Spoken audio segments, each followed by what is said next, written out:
and welcome to this special edition of Diecast Graveyard. My name is Paul.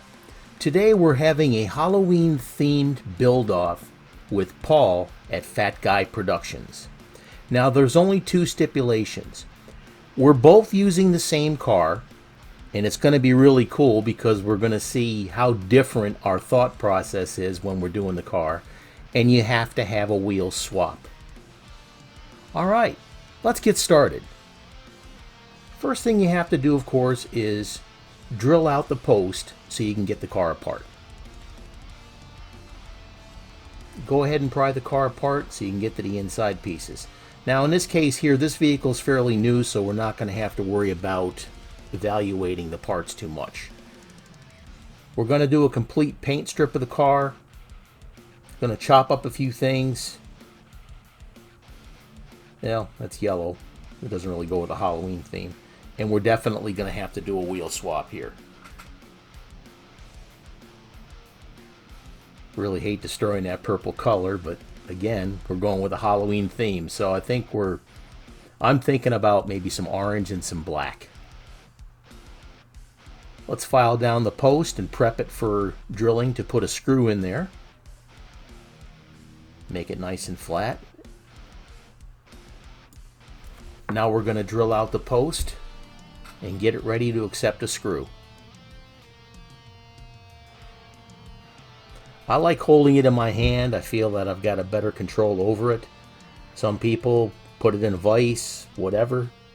No matter what it takes to get the job done, that's all that matters. Let's move on. Now we're going to strip the paint. Go ahead and put your car in the paint remover. Here I'm using Citrus Strip. I'm also stripping the paint off of a Red Baron right now for another custom. Get a really good coat on the inside and the outside, especially if you're planning on changing the color. That's where it's important to get the paint removed from the inside.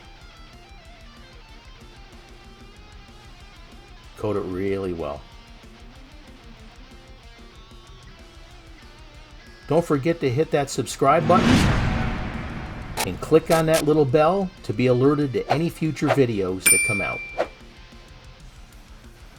It's been sitting in the paint stripper for a while. Look how easy that paint comes off. Now, I let mine sit at least half an hour, but it does work a lot faster than that. You may have to apply the stripper in area in more than one place.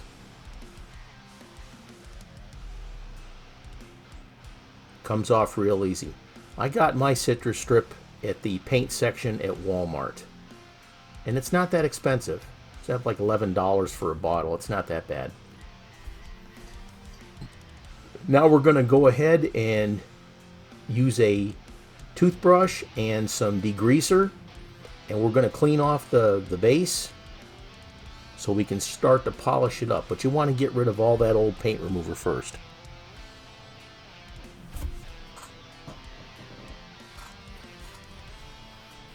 Just don't let your wife know that you used her toothbrush.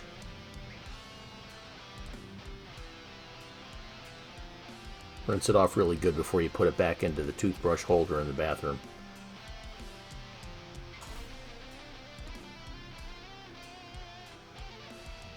I think that's about enough. Rinse it off and dry it off. Now we're going to go ahead and polish it up. One of the first things I do is I use some steel wool or maybe even a Scotch-Brite pad to get all the boogers off the top of the surface. Any scratches or any rough spots, just to get it to where it's shining up some. Now if you absolutely have to, you can get in there with the buffing wheel a little bit later. But try and get all the dull finish off as much as you can with your steel wool or your Scotch-Brite pad or maybe even sandpaper. Now, prepping the body, of course, is the most important part. The better you prep the body, the better your paint job is going to be. Let's move on. Alright, one of the things I want to do here, and this is kind of special, is I'm going to put some bats on top of the car. Now, I've drawn out some bats, and notice how the wingtips go to the edge. We're going to go ahead, guys, and we're going to cut out all that material in between and then file it into the shape of a bat. So we got to cut all that area out of there and get it as close to the edges as possible. This is going to be incredibly labor intensive, and you also have to be aware of any posts or anything that are on the inside of the car that may inhibit you cutting or filing.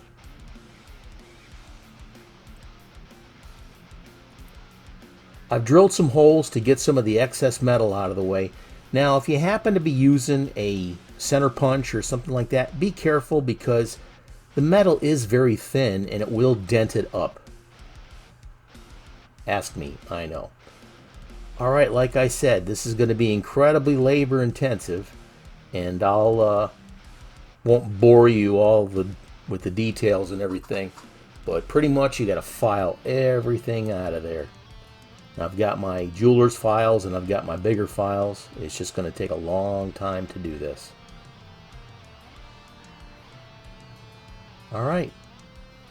And here's the finished results of the filing. This was a lot of fun, but man, it took about 2.5 hours to get all that out of there.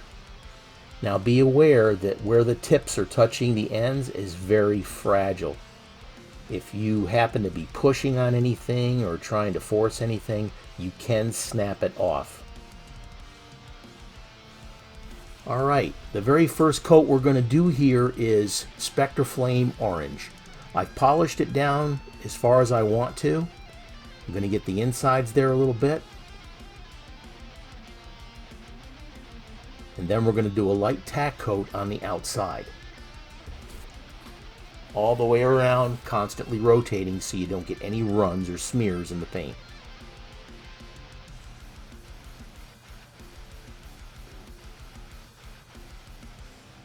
Very, very light coat.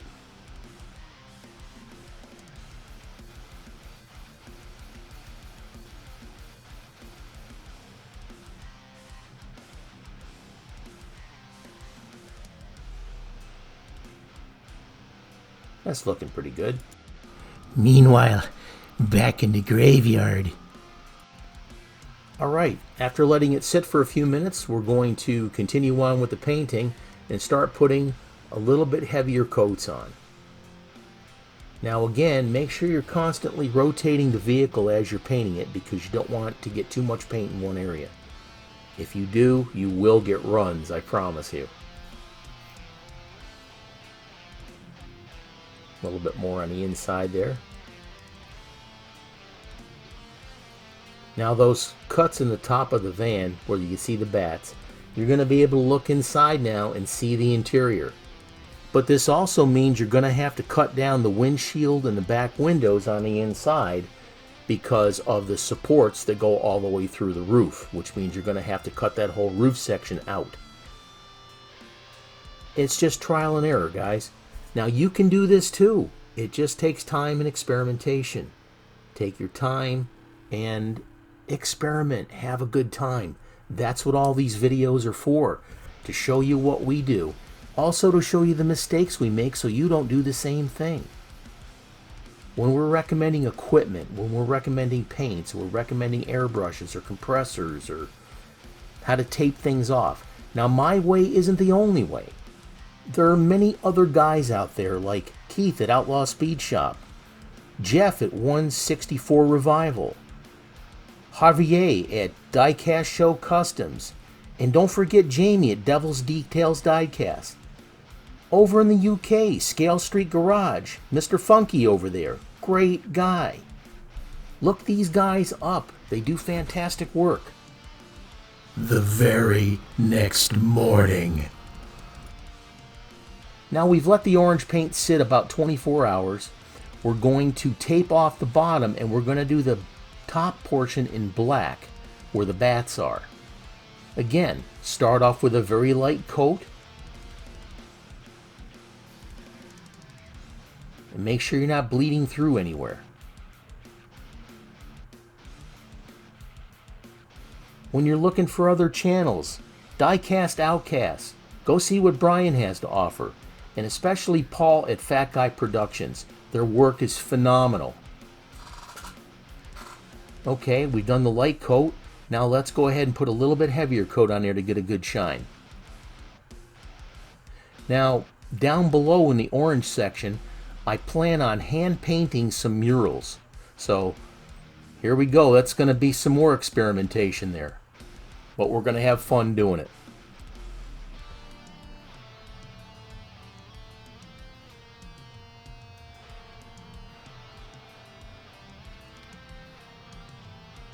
That's looking pretty good.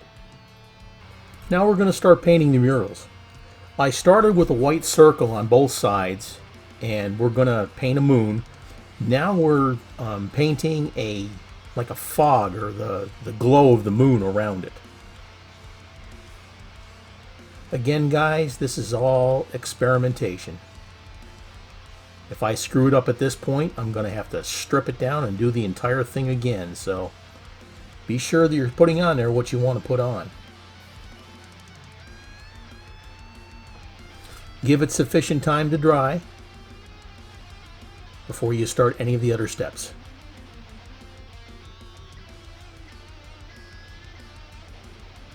That looks pretty nice. I like that. Okay, now we're going to paint the background. I'm using this picture as an example of what I kind of want it to look like. And I didn't mean background, I meant foreground. So I'm going to go ahead and paint the bottom portion, or the ground, and then we're going to add in the tombstones, etc. I won't bore you with this. We'll fast forward it a little bit here. There. Now both sides are going to be a little bit different, so do the best you can to try and match them if that's what you want to accomplish.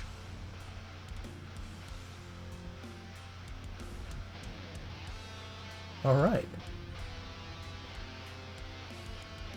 Let's start painting tombstones. Sorry, my hand's in the way there. Eventually I'll figure out a way to not have the camera or my hand in the way of the camera.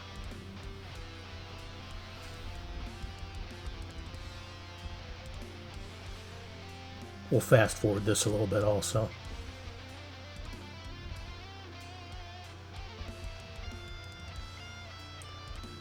Here's the finished result.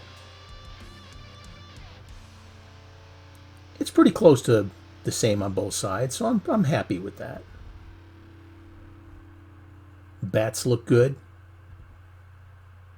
I'm really happy with that too. Might try a few more designs here in the future.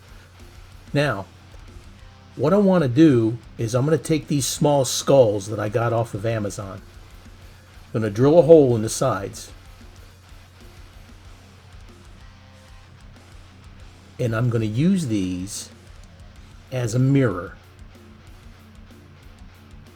Alright. Then I take a small paper clip, glue the paper clip into the skull.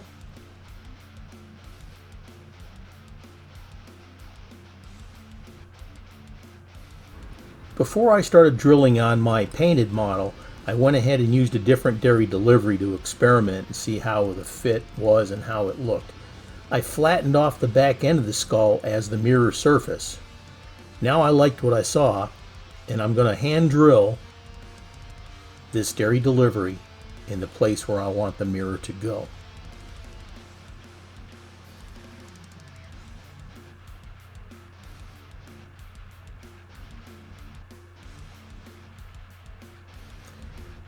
Now we're going to clear coat the entire dairy delivery van. I want this to be sealed and I want it to look nice. Put a couple of light coats on first. On the sides, on the top, and on the inside a little bit. We'll let that sit for a moment.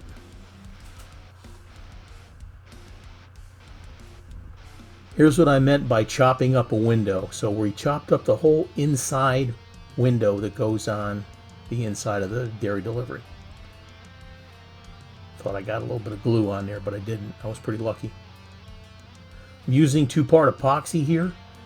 The thing is if you use super glue, it tends to give off fumes, and those fumes will actually cloud up your plastic or your windows.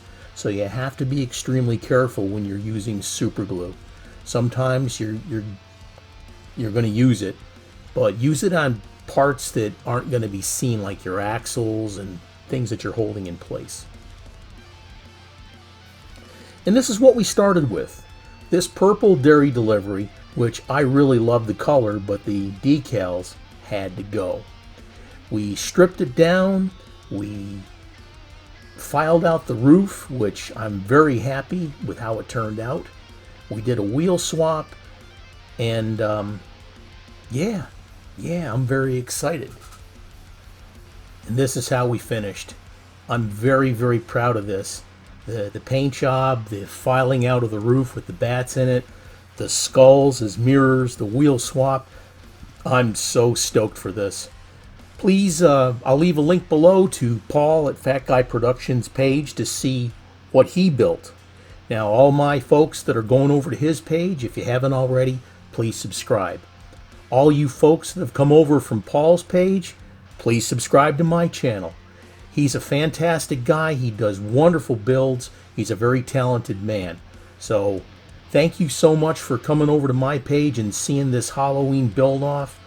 And it's been an honor to build off against Paul because, like I said, he's a very talented man, and he's one of the guys that I look up to very much when it comes to the restoration and customization of die-cast cars.